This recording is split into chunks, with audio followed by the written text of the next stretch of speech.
کہ کم سے کم 1 سال میں ہمارا ٹارگٹ 100 بچوں تک پہنچے. آپ اپنے جان پہچان والوں کو بتائیں. اب مکتب میں مدرسے میں ہم بھی پڑھتے ہیں, بچوں کو بھی پڑھاتے ہیں کہ بنی الاسلام علی 5. اسلام کی بنیاد 5 چیزوں پر ہے. کتنی چیزوں پر ہے میرے بھائی؟ اب بنیاد مطلب پلر. میں مثال دے رہا ہوں کہ اسلام کی جو چھت ہے نا, ہر چھت پلر پر ہوتی ہے کہ نہیں بتائیے. ابھی یہ گھر کی چھت جو ہے وہ 4 دیواری پر ہے, یہ 4 پلر, اور لوگوں کو اور چھت کو مضبوط کرنا ہے تو بیچ میں بھی پلر لگاتے ہیں سپورٹ کے لیے. اب اسلام کی جو چھت ہے وہ 5 پلر پر. اب ہم 5 پلر کو کمزور کریں اور زمین کو مضبوط کریں, چھپرے کو مضبوط کریں, بتائیے اسلام کو مضبوطی ملنے والی ہے؟ اب وہ 5 پلر کون کون سے؟ سب سے پہلا پلر ہے توحید و رسالت. کیا ہے بولیے؟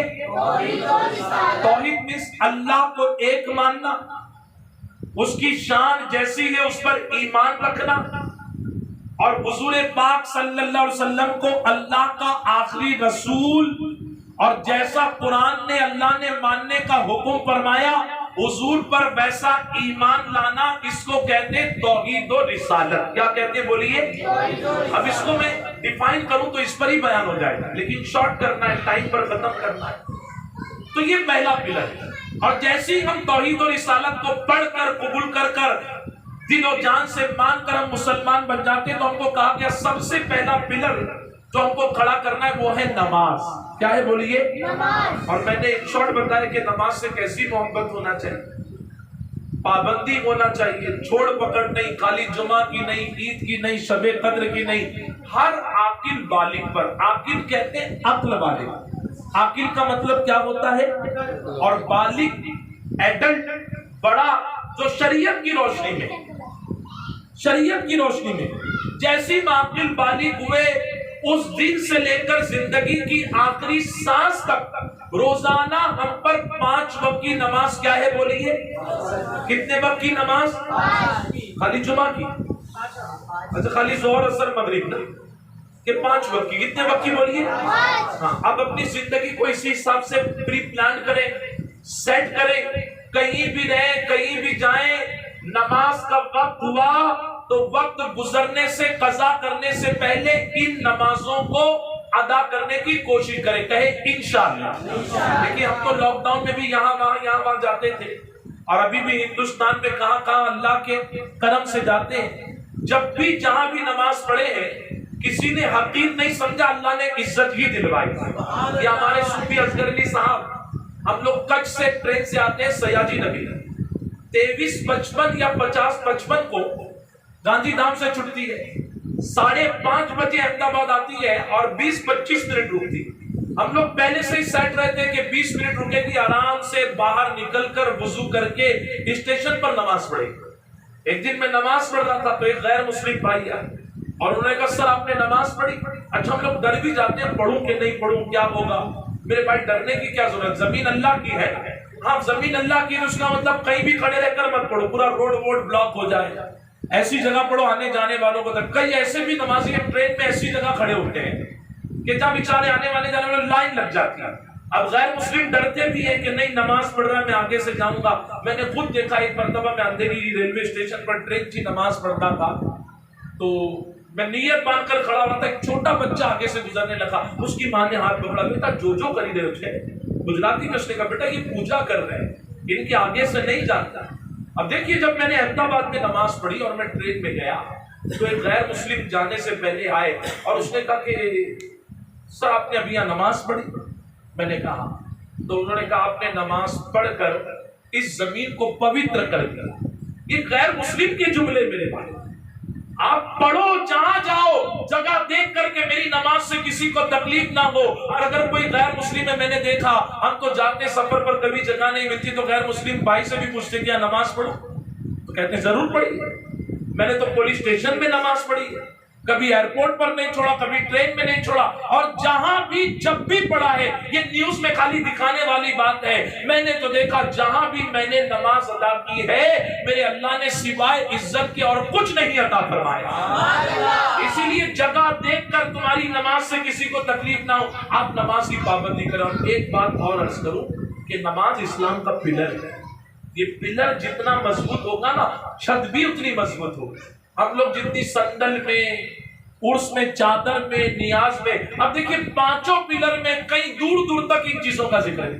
مستحب کاموں کے لیے سندل چڑھانا، نیاز دلانا، شربت پلانا، یہ سارے کام مستحب ہے. کرو تو ثواب، نہیں کرو تو کوئی پرابلم نہیں. مستحب کام کے لیے پوری انرجی، پوری طاقت، پیسہ تک لگا لیا. لیکن اسلام جس پلر پر کھڑا ہوا ہے اس پلر کو مضبوط کرنے کے لیے کیا ہماری کام کر رہی ہے؟ تو ایک پلر ہے نماز، جو وقت کی پابندی کے ساتھ ہم کو ادا کرنا ہے. کہے انشاءاللہ. پھر اس کے بعد ہے روزہ. ٹھیک ہے، تیسرا پلر ہو گیا. زکوٰۃ اور پانچواں ہے حج. دیکھیے زکوٰۃ بھی ہر مسلمان پر نکالنا یہ واجب نہیں ہے. اسلام جو ہے اپنے ماننے والوں پر برڈن نہیں ڈالتا، بلکہ ہم کو تو کہا گیا الدین و یسر، کے دین بہت آسان ہے. زکوٰۃ بھی کتنی نکالنی ہے؟ 100 میں 2.5 روپے. کتنا نکالنا ہے بولیے؟ اب اگر کوئی یار یہ کیا زبردست ہے کہ ہر گورنمنٹ، ہر حکومت ٹیکس مانگ رہی ہے میرے بھائی 12.5%، 25%، کتنا، اور یہ جو 2.5% ہے یہ بھی نہیں کہا جا رہا امام صاحب کو دو، فلاں کو دو. بہت آسان ہے، اپنے قریبی رشتہ دار کو دو. اللہ نے اس کا حق رکھا ہوا ہے. اور جانتے ہو آپ کہ زکوٰۃ بھی مالی کے نصاب، جس کے مال پر سال گزر جائے اس کو نکالنا. اسی طرح حج کیا ہے؟ اب میں شارٹ ٹائم میں حج کو آپ کو بتاؤں. حج اسلام کا ایک پلر ہے، 5 پلر میں سے ایک پلر. پہلا تھا توحید و رسالت، نماز، روزہ، حج، زکوٰۃ، یا زکوٰۃ لے لیں اور پھر حج لے لیں. یہ اوپر نیچے ہو سکتا ہے لیکن یہ 5 پلر آپ کو یاد کرنی ہے. اب حج کیا ہے؟ حج کس پر فرض ہے اور کس کو کرنا ہے؟ تو 4 پارے کی 6 آیت اور سورہ آل عمران کو دیکھیں تو 200 آیتوں میں سے 97 نمبر کی آیت آپ اگر اس کو پڑھیں تو آخری کے حصے میں اللہ فرماتا ہے وَلِلَّهِ عَلَى النَّاسِ حِجُّ الْبَيْتِ مَنِ اسْتَطَاعَ إِلَيْهِ سَبِيلًا. اللہ فرماتا ہے اور لوگوں پر حق ہے کہ وہ اللہ کے گھر کا حج کریں گے. کس پر حج فرض ہے، کس کو کرنا چاہیے؟ تو قرآن نے کیا خوبصورت انداز میں بیان فرمایا، من استطاع الیہ سبیلا.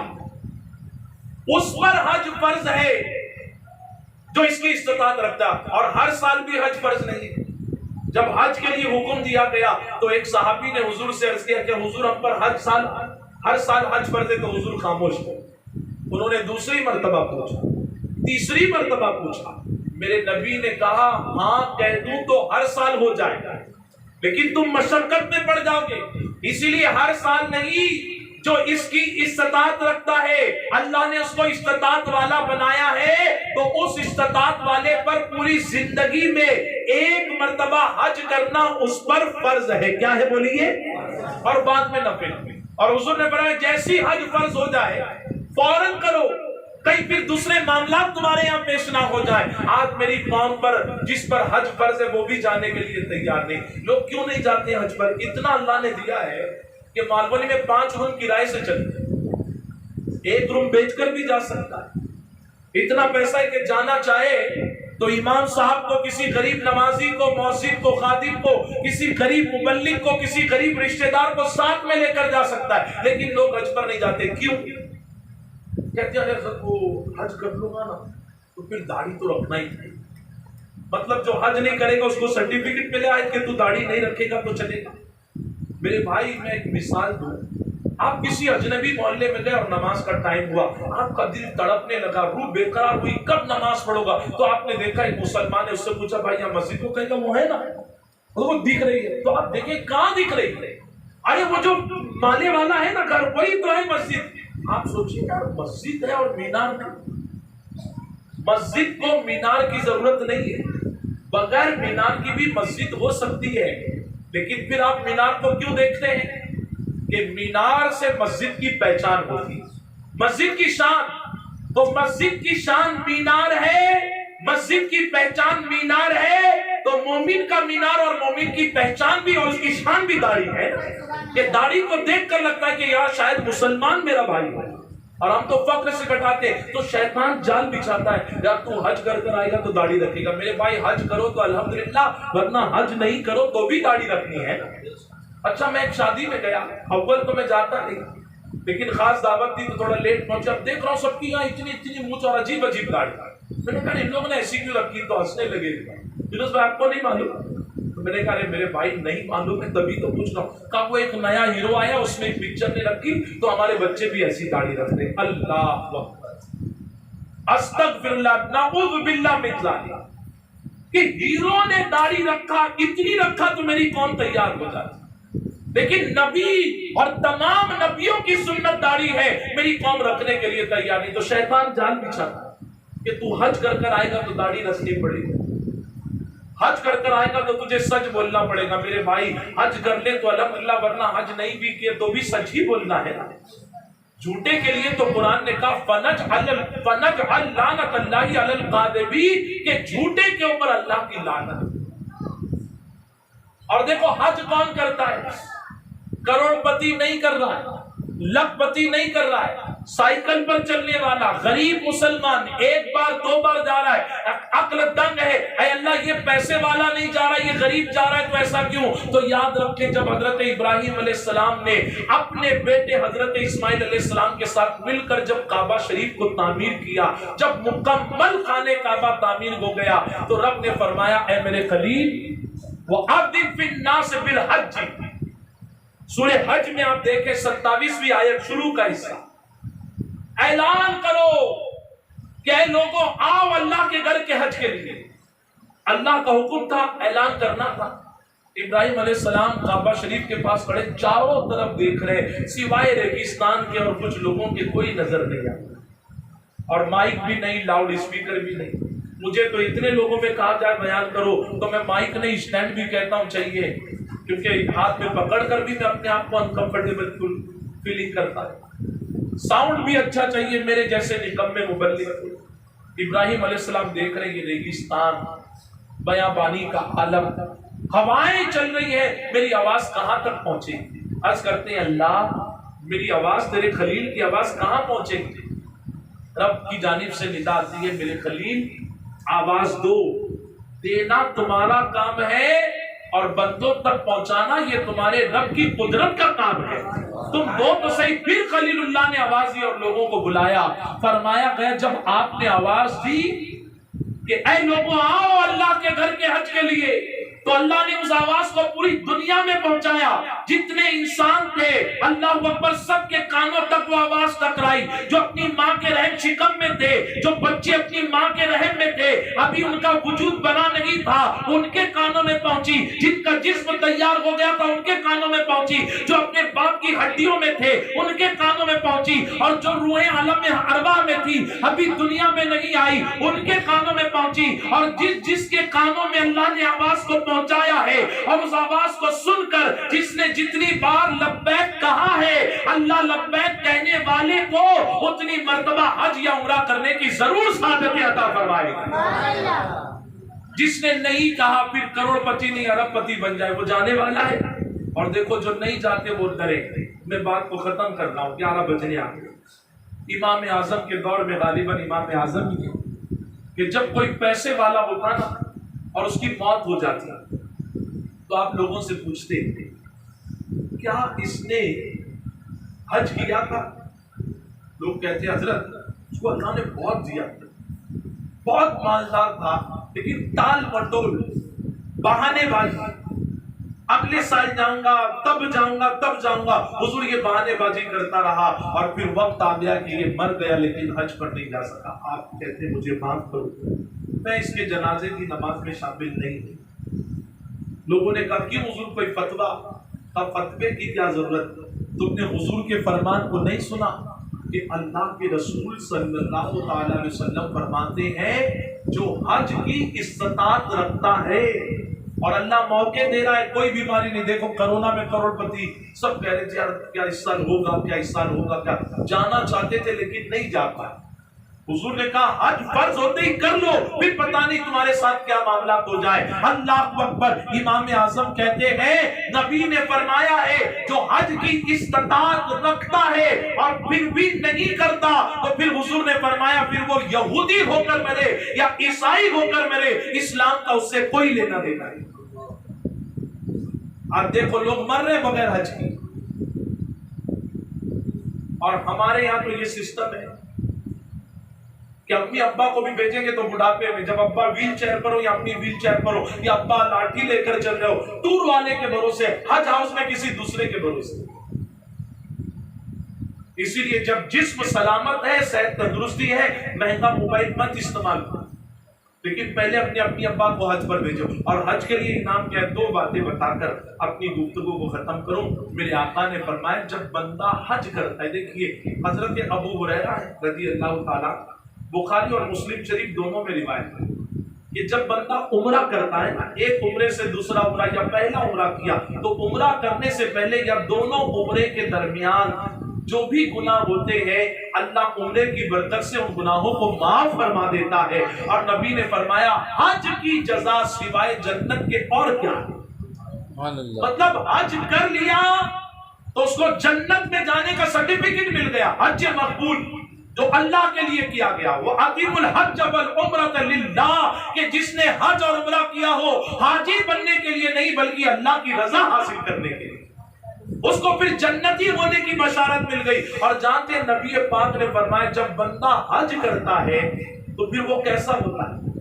حضور نے فرمایا وہ ایسے پاک ہوتا ہے گناہوں سے جیسے آج ہی وہ اپنی ماں کی کوکھ سے دنیا میں آیا ہوا۔ اب بتائیے اگر 6 لاکھ میں ٹور میں جا کر حج کیا یا 3.5-4 لاکھ میں حج ہاؤس میں جا کر حج کیا، اگر 6 لاکھ اور 4 لاکھ میں پوری زندگی کے گناہ معاف ہو جاتے ہیں، میرے اعتبار سے بہت سستا سودا ہے، کیونکہ قیامت کے دن ایک نیکی بھی کم ہوگی نا جنت میں جانے کی، تو پورا خاندان مل کے بھی ایک نیکی نہیں دینے والا ہے۔ اور آخری بات بتا رہا ہوں، میں نے جمعہ میں بھی بتایا، جس مسجد میں نے بیان کیا امام صاحب قبلہ نے، مولانا شفیق صاحب قبلہ نے بہت دعائیں دی نا مسجد میں نے سنڈے کو ظہر میں بیان کیا، ہمارے دوست سرفراز بابو صاحب مبلغ سنی دعوت اسلامی نے کہا یونس بھائی یہ کرنا چاہیں تو ماہ رمضان میں اپنی مسجد میں جھٹ سے ہو جائے۔ میں نے کیا کہا جانتے ہو؟ ایک حاجی کو اللہ قیامت کے دن اجازت دے کہ اپنے ساتھ 400 لوگوں کو وہ جنت میں بخشش اور مغفرت کرا کر لے کر جائے گا۔ بولیے محبت سے سبحان اللہ۔ اچھا وہ تو 400 میں 800 کو لے کے جانا، ایسا ہے کہ آپ کے ساتھ 400 کھانے کا کام ہے میرے بھائی؟ جس میدان میں خود کے لالے پڑے ہوں گے وہاں حاجی سے اللہ کہے گا کہ اکیلے نہیں، جن 400 لوگوں کو تو لے کر جانا چاہتا ہے، تیرے رشتہ دار، عیش و اقاربہ، دوست احباب، تیرے ساتھ میں نماز پڑھنے والے، اجتماع میں آنے والے، جن 400 کو تو لے کر جانا چاہتا ہے، تیرے حج کے بدلے اللہ نے تجھے اجازت دی، ان 400 لوگوں کو تو اپنے ساتھ جنت میں لے کر چلے گا۔ اب دیکھیے جن 400 کو جانا ہے، میرا ایک ناقص مشورہ، یہ کتاب کا نہیں، میری گفتگو ختم ہو گئی، ایک مشورہ، ایک مسجد میں، یہ قادریہ مسجد میں جمعہ میں 400 سے زیادہ نمازی آتے، 400 نمازی اگر ایک سال روزانہ 500 روپے جمع کرا، آرام سے 1500 سے اوپر ہو جائے۔ اگر 400 نمازی 1500 روپیہ ملائیں تو 400 into 1500 کتنا ہوگا صاحب؟ ابھی کیلکولیٹ کر رہے ہیں، 6 لاکھ، بھائی تھوڑا مائنڈ کو فاسٹ رکھو، برین کو، 6 لاکھ روپے کتنا ہوگا بولیے؟ اچھا آپ ڈر رہے، میں نے غلط بتایا میرے بھائی، یہ کم بتایا، سوچ رہے یار 6 لاکھ ہوگا کہ نہیں ہوگا؟ یونس بھائی نے بولے 400 لوگ اگر 1500 روپیہ ملائیں تو کتنا ہوگا؟ کیلکولیٹ کر لو میرے بھائی، دیکھو آسان طریقہ ہے، 400 میں 2 زیرو ہے اور 1500 میں 2 زیرو ہے، 15 into 4 کریے اور 4 زیرو ملا دے، کتنا ہو رہا ہے میرے بھائی؟